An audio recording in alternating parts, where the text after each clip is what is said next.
SJCAM's SJ4K. Is this the best budget-friendly 4K action camera that you can buy right now, or yet another type of scam? Let's inspect.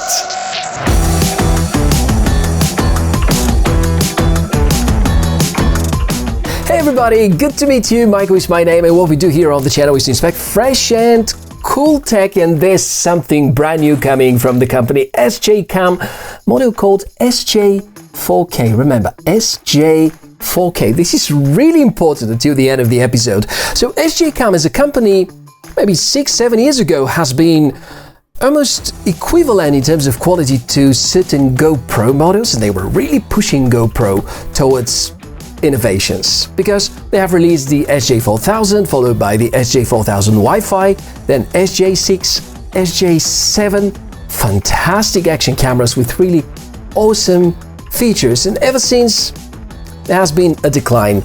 I actually have some sort of a problem with SJCAM, which dates back to the old days when the channel was much smaller, and at some point they offered to help with a giveaway, and since it was a very small channel, I of course said yes, because that was a very good opportunity to give something to someone for free, because you know that smaller channels and budget are not very easy things to handle. So yeah, we hosted the giveaway, we picked a winner, and then SJCAM's team, they have decided to back off, which was super frustrating. You know, a person who was supposed to receive a brand new action camera was about not to get one. Well, long story short, at some point another company stepped in, Firefly, and they have saved the day with the Firefly 8 series, and it was functionally equivalent to the SJ7, which SJCAM used to promise, but never really fulfilled their promise. So ever since, I follow them with this bitterness that there's something not really right with their company, and a lot of changes have happened. Looks like they have currently zero development, or close to zero development, and none of their latest models has been good. I've seen so many complaints about quality, service and support issues, and so on and so forth, and just saying all of that so that you know that as soon as I get something with the stamp SJCAM on top, I just go into this special mode of expecting the unexpected. So, SJ4K is the new kid on the block, which has ridiculously low price, but at the same time comes with big promises for good footage and great functions. Weirdly, this model is not listed on SJCAM's official website, which is yet another red alert in my opinion. But hey, let's wait and see before we judge, because that's just the beginning. Unboxing. Here's the SJ4K packaging. It looks similar to most other SJCAM models and even has the hologram area where you can verify whether genuine or not. I already am confused what is genuine from SJCAM and what is not, but let's say so far it all looks legit. The camera arrives in a waterproof cage, so diving is an option. Some more accessories are present. Their amount looks very limited compared to the older generations. Some years ago, SJCAM used to be more generous about it. But even if they did provide such, most of these mounts would be anyways useless to most of you. Now, the details. Checking the build quality. Hang on for a second, this design looks so familiar. Look at that! This is unbelievable! So many years ago is when the original design appeared, and looks like SJCAM decided to play it safe here and literally do nothing about developing something newer or better. So indeed, the same housing as SJ4000. Let's see about the components internally. Yeah, it's specs time. So, there's a Novatec chipset, a Galaxy Core 4-megapixel image sensor, wide-angle optics, 900 mAh battery, digital zoom function, electronic image stabilization, 2-inch display, a Wi-Fi function, and a smartphone app. Specs are definitely raising some doubts. Is it a true 4K action camera? First of all, the chipset used, the Novatec 966 series, they usually are supporting up to 1080p, very limited cases up to 1440p. I couldn't find more information about this particular model, which is 96675, but I really doubt it's 4K capable. Furthermore, the image sensor inside it's really outdated. They use a Galaxy Core image sensor inside with capacity of 4 megapixels. And to make things simpler, just let me say that in order to get true 4K, an image sensor is supposed to provide at least 8 megapixels in terms of resolution. So we can clearly state that for sure the SJ4K is not a true 4K action camera, which is very disappointing because, well, the name stamped on the camera itself is kind of misleading people to think it actually supports 4K. And even if you select 4K resolution from the menus, it's not recording in anything more than 1440p with slightly bigger file size, but no actual value about details in the footage. And that's bad. Now, the other thing which is quite interesting when it comes to the menus, so when you switch the camera on, you're going to figure out that the display on the back is not touch-based. That's right! The menus are accessible and configurable only via the buttons. To me, this is almost like going back to basics. I enjoyed the way SJ4000's menus are organized, and since I have years of experience using this camera, it felt easy. But it won't feel that easy for you in case you grab an action camera for the first time in your life.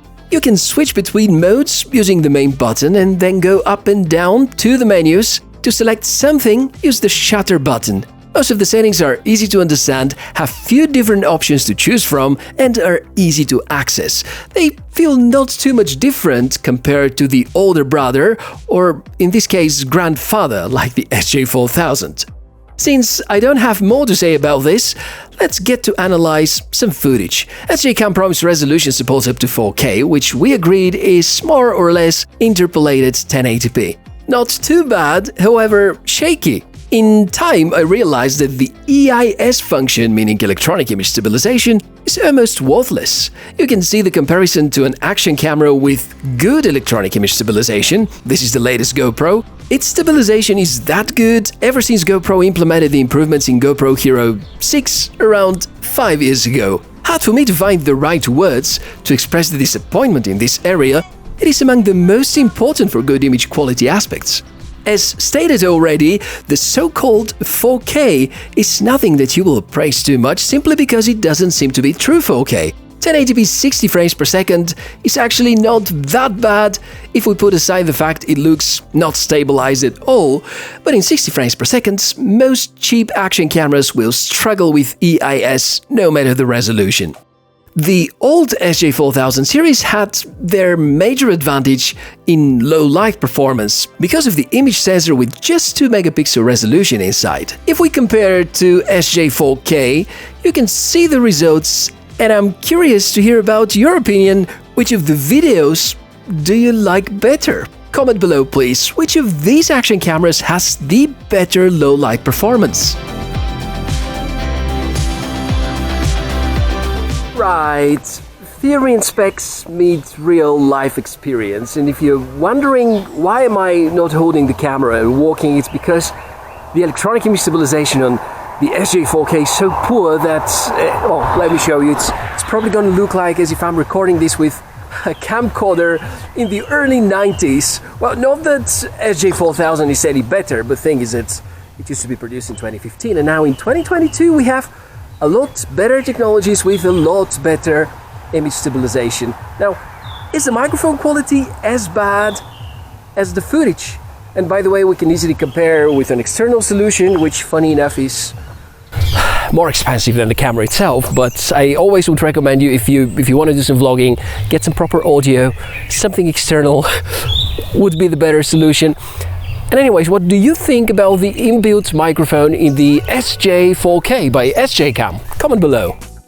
Since the SJ4K model doesn't offer that many different shooting modes or resolutions, let me briefly introduce the app. Download recordings, do some adjustments, potentially perform firmware updates, which I don't think are happening at all with this model. This is what the app is about. So as expected, the list with drawbacks will be fairly long: lack of innovations, lack of accessories, poor performing chipset, ineffective electronic image stabilization, faked 4K resolution, absence of touchscreen and mediocre build quality.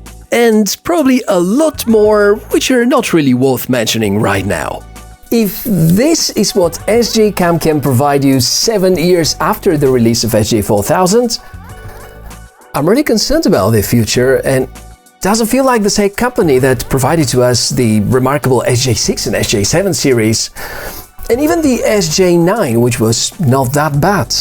Because, yeah, if I take this is the old SJ4000, when I hold this I feel admiration about all the efforts they've made so many years ago, and the fact that it was almost as good as a GoPro back then.